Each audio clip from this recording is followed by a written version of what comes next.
بسم اللہ الرحمن الرحیم۔ اس وقت مولانا محمود مدنی صاحب مختلف اعتبار سے چرچے میں ہیں اور بہت سے اعتراضات ان کے اوپر لگ رہے ہیں۔ مجھے اس کی صفائی نہیں دینی ہے۔ بات یہ ہے کہ ہمارے پاس جو سوال آ جاتے ہیں یا ہمارے گروپ میں یا ہمارے چینل پر، تو چونکہ ہم بیٹھے ہی اسی لیے ہیں کہ جو ہمارے پاس سوال آ رہا ہے اگر اس کا جواب ہمارے پاس ہے تو اس کا جواب عرض کر دیں۔ مولانا ذیشان صاحب کانپور کے ہیں، ریڈی میڈ میں ہیں، اور انہوں نے ایک ویڈیو کا فوٹو بھیجا ہے۔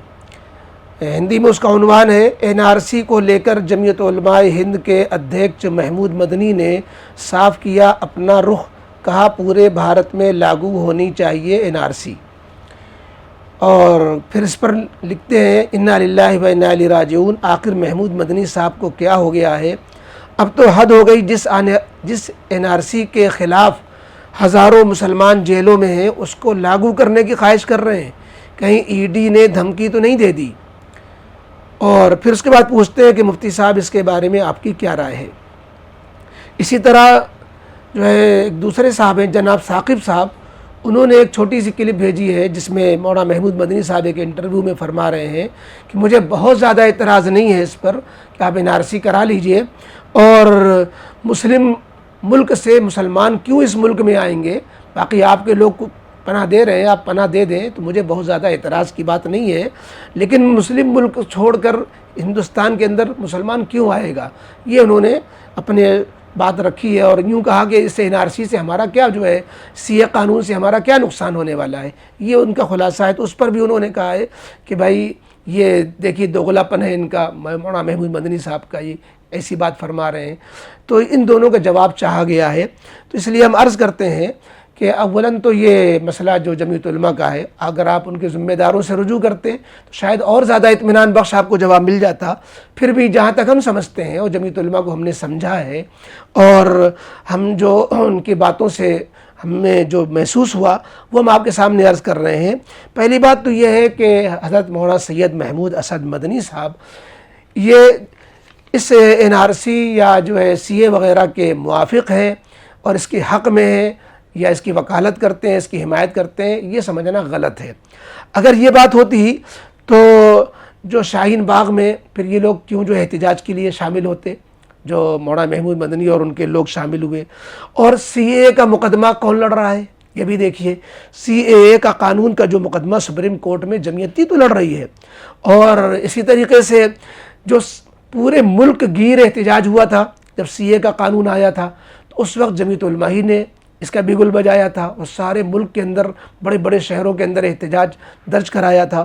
تو اگر یہ موافق ہوتے تو یہ کیوں احتجاج کرتے اور کیوں ہنگامہ کھڑا کرتے؟ بات یہ نہیں ہے کہ وہ ان چیزوں کے مخالف ہیں۔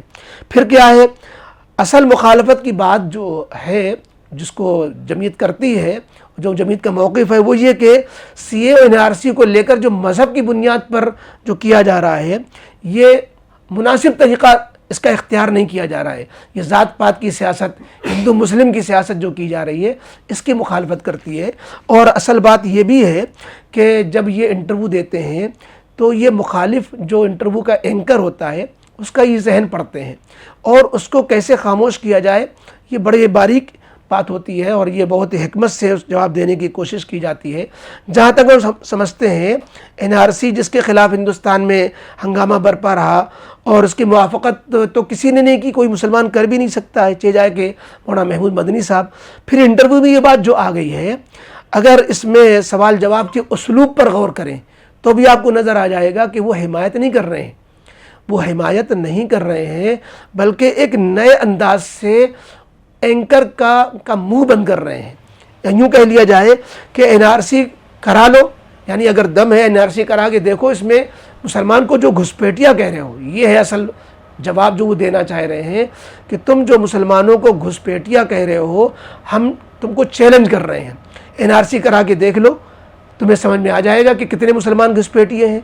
اور اسی کو وہ دوسرے جو ہے ویڈیو میں یہ کہہ رہے ہیں کہ NRC کرانے سے جو تم یہ کہہ رہے ہو کہ مسلمان باہر ملک سے آئیں گے تو مسلمانوں کو پناہ نہیں دیں گے، CA کا جو قانون لا رہے ہو، تو مسلمان دوسرے ملکوں سے کیوں آنے والا ہے؟ تو یہ دراصل NRC اور CA قانون کو بے اثر اور بے ضرورت کہ اس کی کوئی ضرورت ہی نہیں ہے، مسلمان یہاں آنا ہی نہیں چاہے گا، اور کوئی مسلمان یہاں جو ہے گھسپیٹیا ہے ہی نہیں، لہذا NRC کرا کے تمہیں جو اپنی بھڑاس نکالنا ہو کر لو، ہمیں اس سے کوئی مطلب نہیں ہے۔ NRC کرانے کے بعد تم خود بے نقاب ہو جاؤ گے، مسلمانوں کو گھسپیٹیا کہتے ہو تو ہمیں خود سمجھ میں آ جائے گا کہ مسلمان گھسپیٹیے ہیں یا مسلمان اوریجنل ہیں۔ تو بہرحال یہ ایک الزامی جواب ہوتا ہے، یا مد مقابل کے دعویٰ کو رد کرنے کا ایک اسلوب ہوتا ہے، یا یوں کہ یہ چیلنج قبول کرنے کی بات ہوتی ہے۔ ہم اس کی ایک مثال دیں آپ کو کہ یہ ایک حکمت ہوتی ہے کہ ہم مخالف کی زبان کو بند کریں، یا مخالف جو چاہ رہا ہے ہم بھی وہ چاہنے لگ جائیں، تو مخالف پھر ہمارا چاہنے کی وجہ سے اپنی چاہت کو پیچھے ہٹا لیتا ہے۔ آپ نے کو ہم ایک مثال دیں، دارالعلوم دیوبند جو دیوبند میں واقع ہے، جب وہاں بھاجپا کا لیڈر جیت کر آیا تو اس نے سب سے پہلے ایک اعلان کر دیا کہ یہ دیوبند کا نام ہم بدلیں گے اور اس کا نام دیوورند رکھیں گے، دیوورند۔ اور یہ اب ایک اینکر پہنچ گیا مولانا سید ارشد مدنی دامت برکاتہم کے پاس، اس نے کہا کہ بھائی دیوبند کا نام دیوورند رکھا جا رہا ہے، آپ کی کیا رائے ہے؟ تو مولانا نے کہا مجھے اس سے کیا لینا دینا، وہ نام بدلے، ہمیں اس سے کچھ نہیں، ہم جو ہے ایسے 10 نام بدل دیں، کچھ اور نام بدل دیں، یا تو دارالعلوم دیوبند پہ اس سے کوئی فرق پڑنے والا نہیں۔ دارالعلوم دیوبند کی پہچان دیوبند کے نام کی وجہ سے تھوڑی نہ ہے۔ تو کر دے کہ اب وہ جو بھاجپا چاہ رہی تھی، جب مولانا مدنی دامت برکاتہم نے جو ہے گویا اس کے منہ کی بات چھین لی کہ ٹھیک ہے بدلو، ہم بھی کچھ نہیں کہتے، تو اس نے سوچا کہ اس سے یہ مدعا نہیں بنے گا خاص، لہذا اس کو مدعا سے ہٹانے کے لیے تم جو چاہ رہے ہو ہم بھی چاہ رہے ہیں، چلو کوئی بات نہیں، تو اب اس نے اپنی چاہت سے وہ پیچھے ہٹ گیا۔ تو دراصل اسی جیسا کچھ انداز ہے کہ تم NRC کرا لو، ہمیں کیا مطلب ہے، یعنی اسے ہمیں کوئی ٹینشن نہیں ہے اس کا۔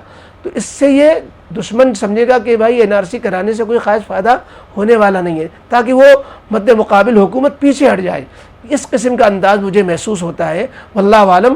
بہرحال میں بہت زیادہ تو نہیں کہہ سکتا، اگر آپ جمعیت سے رجوع کریں گے تو انشاءاللہ وہ اطمینان بخش آپ کو جواب دیں گے۔